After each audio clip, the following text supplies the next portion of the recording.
Pintura naman sa pader sa labas ng CR project ang mission natin ngayong araw. Natapos na ang ating pintura. Kung naman sana kayo mga Call of Duty magsawa sa series na to ha. Patapos na to. Promise. Mga 20 episodes na lang.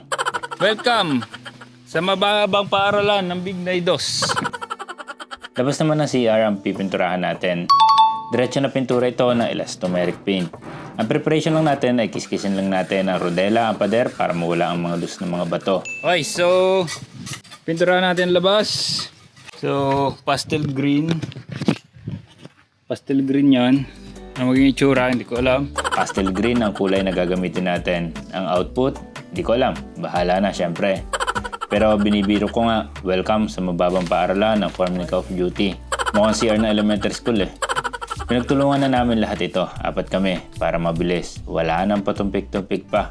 May makulit lang na bata. Aba, ay semento pinipinturahan, ipipinturahan pati ang bakal. Eh naman na, napalo ka tuloy. Welcome sa mababang paaralan ng Bignay 2. Ito ang part na gusto ko, magluto ng lunch para dito sa farm.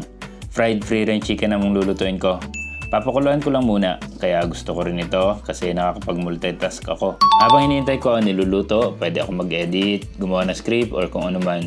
Relax lang ako dito sa kubo. Ito ang sinasabi na magtrabaho habang namamahinga.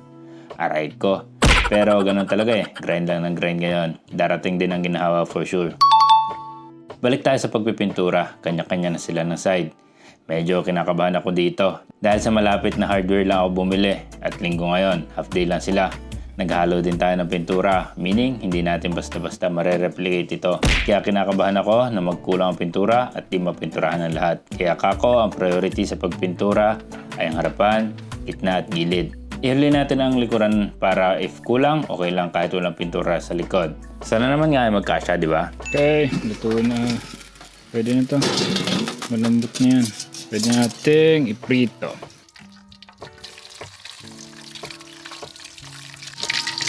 Yun o. So, tapos na tayo mag-pintura.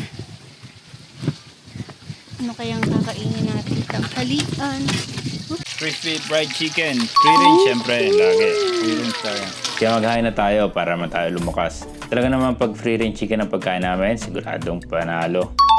Kakaiba ngayon, si Jay ay gusto daw sa tent mag-siesta. Para ma-experience niya ang magiging experience na magiging campers dito. Dahil easy set up ang tent natin, napakabilis lang namin nagawa ito.